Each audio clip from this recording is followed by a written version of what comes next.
મિત્રો જય ગરવી ગુજરાત, જય સંવિધાન, જય હિન્દ, જય ભારત। હું છું દેવાયત આહિર અને આપ સર્વની સામે આજે જે બગદાણામાં જે વિવાદ ચાલી રહ્યો છે એ વિષય પર વાત કરવી છે। તો મિત્રો ઘણા લોકો એવું કહે છે કે આ એ સામાજિક મુદ્દો છે કે પછી કોળી અને આહિર સમાજ વિશે અંદરો-અંદર બે સમાજ સામસામેનો કિસ્સો છે। તો આપ સર્વને એક વાત જણાવવા માગું છું કે આ કોઈ સામાજિક મુદ્દો નથી। આ જે છે એ એમનો અંગત મુદ્દો છે। આ મુદ્દાની અંદર ભલે એકબીજાના ફેવરમાં નિવેદન આપતા હોય, સામાજિક કાર્યકર્તા હોય, સામાજિક આગેવાનો હોય, પરંતુ આમાં કોઈ સમાજે, કોઈ આહિર સમાજ કે કોઈ કોળી સમાજે આમાં ઉલડીને પડવાની જરૂર નથી। કારણ કે આ એક એમની પર્સનલ મેટર છે। જે હોય તે હજુ સુધી બંને જે મેન પાર્ટીઓ છે એમને હજુ સુધી કોઈ સામાજિક મુદ્દા ઉપર ટિપ્પણી કરી નથી।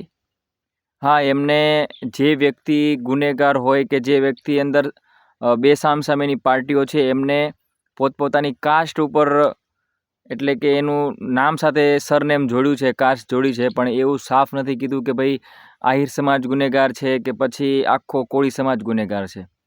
તો આ એક વિચારવાની બાબત છે। આમાં જે પણ સામાજિક આગેવાનો છે, જે પણ રાજકારણીયા, જે પણ આમાં મોટા આગેવાનો છે, એમને ખરેખર આમાં સામાજિક મુદ્દો ના બનાવવો જોઈએ। કારણ કે આ સામાજિક મુદ્દો છે પણ નહીં, એમની પર્સનલ મેટર છે।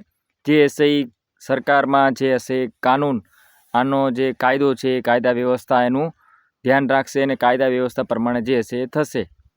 તો હું એટલું કહેવા માગું છું કે આને એક સામાજિક મુદ્દો ના ગણી શકાય અને સામાજિક મુદ્દામાં કન્વર્ટ ન કરાય, આખા સમાજને આની અંદર ઇન્વોલ્વ ન કરાય। કારણ કે જે બન્યું છે એક ઠીક છે, એમને જે પોલિટિક્સ કે જે એના આગેવાનો એકબીજાને સપોર્ટ કરે એ આખી અલગ વાત છે અને કરવો પણ જોઈએ પોતાના સમાજનો હોય તો, પરંતુ આ મુદ્દાને આવી રીતના જ્યારે મુદ્દા બનતા હોય ત્યારે એને સામાજિક વાદ ઉપર કન્વર્ટ ના કરવા જોઈએ, લઈ જવા ના જોઈએ, બરાબર। આવું એક આ બે સમાજ વિશે નથી કહેતો હું, અન્ય સમાજમાં પણ આવું બધું બનતું હોય છે।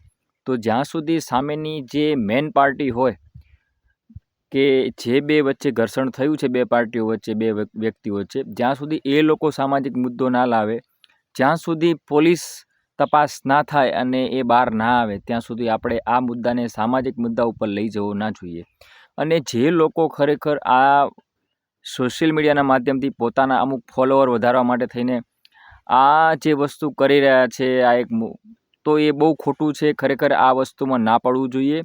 કારણ કે એની અસર ક્યારે થાય છે કે જ્યારે તમારી ઉપર આવશે ને ત્યારે થાય છે। અને આ મુદ્દો ક્યારેક બહુ મોટો મુદ્દો બની જાય તો તમારે પછી કોર્ટના ચક્કર ખાવાની તૈયારી રાખવી પડતી હોય છે। તો મારા અમુક સોશિયલ મીડિયાના મિત્રો છે એમને, અને જે અમુક લોકો ઉલડીને આવી નાની નાની વાતમાં પડતા હોય છે, એમને કહેવા માગું છું કે પ્લીઝ આવા મુદ્દામાં ના પડવું જોઈએ અને આવા મુદ્દાને ખરેખર સોશિયલ મીડિયાના પ્લેટફોર્મ ઉપર ના ચગાવવો જોઈએ। બાકી હવે તમારી મરજી, તમારે શું કરવું ન કરવું એ તમારી મરજી છે। બસ આટલું જ। જય હિન્દ, જય ભારત, જય સંવિધાન।